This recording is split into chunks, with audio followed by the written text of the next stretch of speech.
Hello everyone and welcome back to Grow with Professor G. I hope you all are doing great.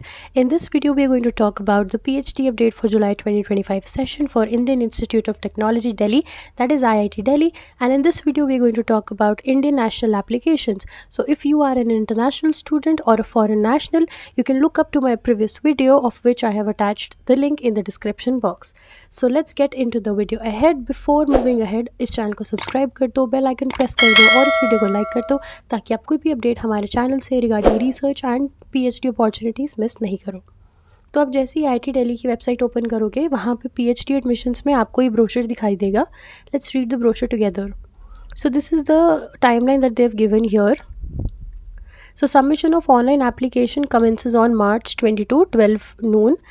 Last date of the submission of online application is April 7 up till 4 p.m. Then the conduction of written tests and or interviews would be in May 14 and June 16 के बीच में. उसके बाद the orientation for new PG students would be on July 19th. The registration for new PG students would be on July 19 and 20th and the commencement of classes would be July 24, 2025. तो ये बहुत अच्छे से इन्होंने यहाँ mention किया हुआ है, so you can understand the time line. Now this is the general information about IIT Delhi, about its campus, about the credit system and all of those things. Now let's understand the PhD programs of IIT Delhi. So सबसे पहले हम यहाँ पे देख लेते हैं what is the minimum qualification for admission to the full-time PhD program. Table 1 defines the minimum qualifications required for admission to full-time PhD programs at IIT Delhi. Please note these are institute minimum requirements and any department DRC CRC can specify higher shortlisting criteria. मतलब कि this is the minimum qualification जो हर department को meet करनी है. इसके अलावा हो सकता है हर डिपार्टमेंट का कुछ अपना इसमें ट्वीक हो कि नहीं, आपका कुछ और एंट्रेंस एग्जामिनेशन होना चाहिए या आपका एंट्रेंस नहीं होगा, इंटरव्यू होगा etcetera. So what they are saying is this is the minimum qualification for all of the departments irrespective of what center or department it is.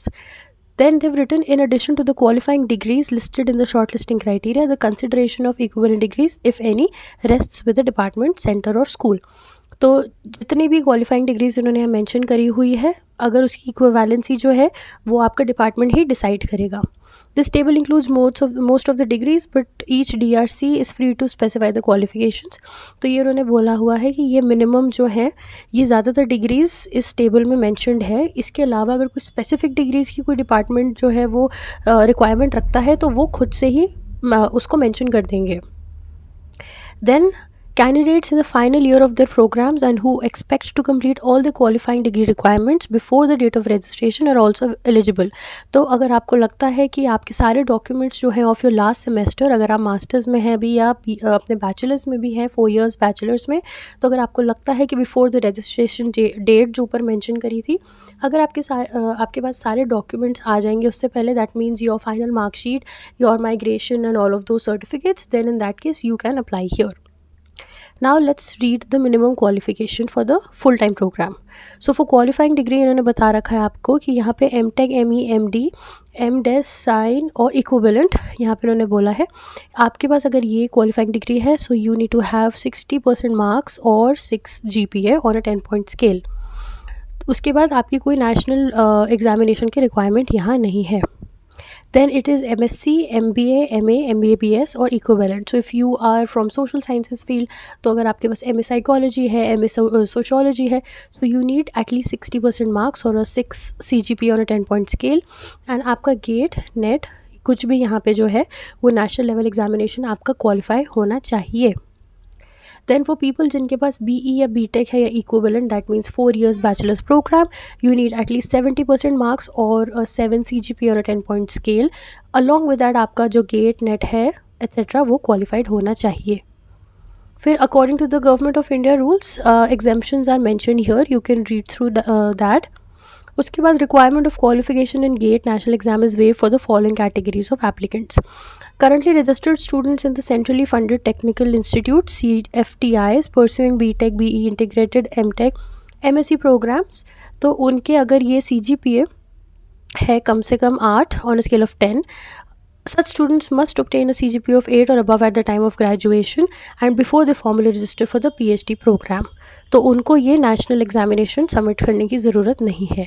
Then graduates of these CFTIs in the programs marked under 1 with a final graduation CGPA of more than 8 और 80% aggregate marks, तो आप इसमें अपना gate या national exam का score नहीं भी डालेंगे तो भी यहाँ पे आपकी एप्लीकेशन सबमिट हो जाएगी.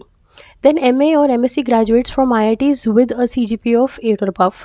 This stands standard for all of the IIT PhD admissions, so that is mentioned here. For the purpose of shortlisting, the primary method of evaluation, that is CGPA or aggregate percentage, whichever is appropriate, is followed by the institution where the candidate has obtained his/her qualifying degree, will be used by IIT Delhi for determining whether the candidate meets the final shortlisting requirements. उसी के basis पे आपको entrance या interview के लिए बुलाया जाएगा. For assistantship purposes only and not for qualification, candidates with MBBS qualification will be considered equivalent to MTech for admission to PhD programs in the Center for Biomedical Engineering. सिर्फ इसी department को इन्होंने यहाँ mention किया हुआ है. For candidates with MA degree in English, 5% relaxation in marks or 0.5 relaxation in CGPA may be permitted for admission to PhD program in humanities and social sciences. Then candidates holding an MBA degree are eligible to applying to the PhD program in the Department of Management Studies. ये भी इन्होंने mention किया हुआ है. Then let's understand the minimum qualification for admission to part-time and sponsored full-time PhD programs. The following eligibility is there for the part-time program. Only employees of PSUs or government departments or research and developmental organizations or private industries जो कि approved हैं by the faculty boards are eligible for the admission to these programs under this category. The minimum full-time experience required after obtaining the qualifying degree, मतलब आपके BA या MA के बाद आपके पास एक full-time experience होना चाहिए. वो यहाँ पे मेंशन किया हुआ है कि आपके पास कितना वर्क एक्सपीरियंस होना चाहिए to apply from this category. So अगर आप PhD के लिए अप्लाई कर रहे हो and if you have ME, MTech, MS research, MD, all of these degrees, तो आपको कोई वर्क एक्सपीरियंस शो नहीं करना. अगर आपके पास BE, BTech, MSc, MA, MBA है, so you need to show 1 year of work experience. Similarly, for all of these programs you can see here. Then let's understand that minimum qualification for these candidates is the same as for full-time candidates, जैसे हमने ऊपर पढ़ा है अभी, except that the requirement of qualifying in a national examination is waived. क्योंकि ये part time programme है तो इसमें यहाँ पे आपसे रिक्वायर्ड नहीं कर रहा है, सिर्फ फुल टाइम कैंडिडेट्स के लिए वो रिक्वायरमेंट है. For part-time candidates from outside NCR or at a radial distance of more than 50 kilometers from IIT Delhi, there is a minimum residency requirement of 6 months. तो आपका रेजिडेंसी पीरियड जो रहेगा for PhD program that's going to be 6 months, तो वो इन्होंने यहाँ mention किया हुआ है. Then for part time program you have to submit your NOC certificate, और अगर आप कहीं से स्पॉन्सर्ड हो so you will have to submit your sponsorship certificate as mentioned here. Then let's understand all of these are the master's program. You can give it a read if you want to. Then let's understand what does the fee structure look like. काफ़ी scroll करके हम यहाँ पे आ जाएंगे.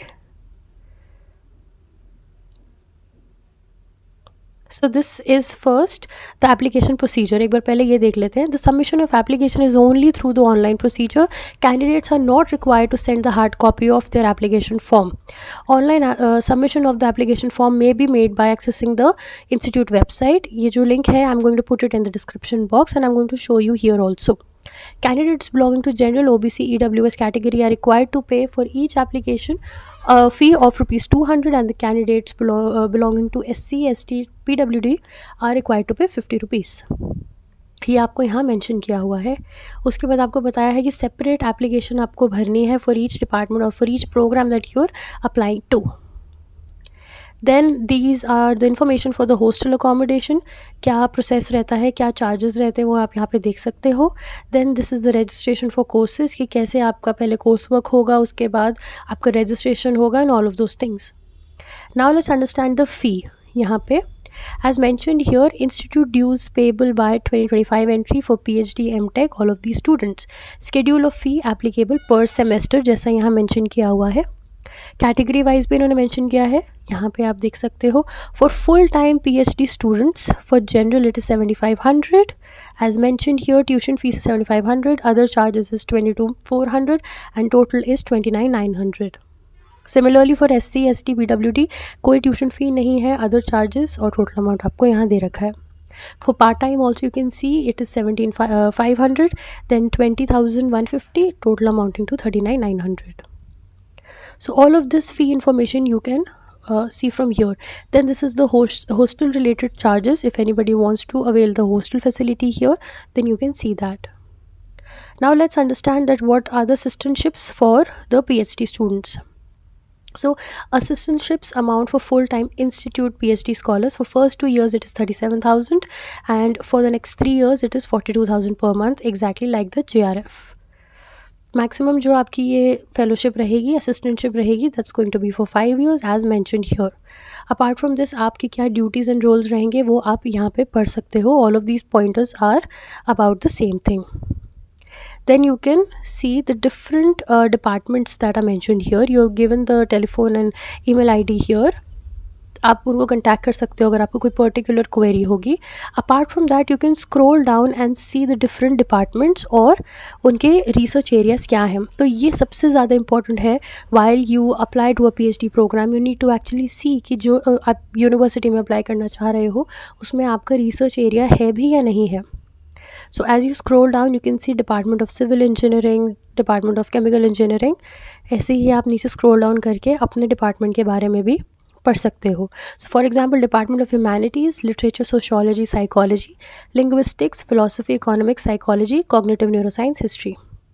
इससे ज़्यादा particular information that is सब speciality अगर आपको जाननी है you can click on the department and you can see the different research areas here.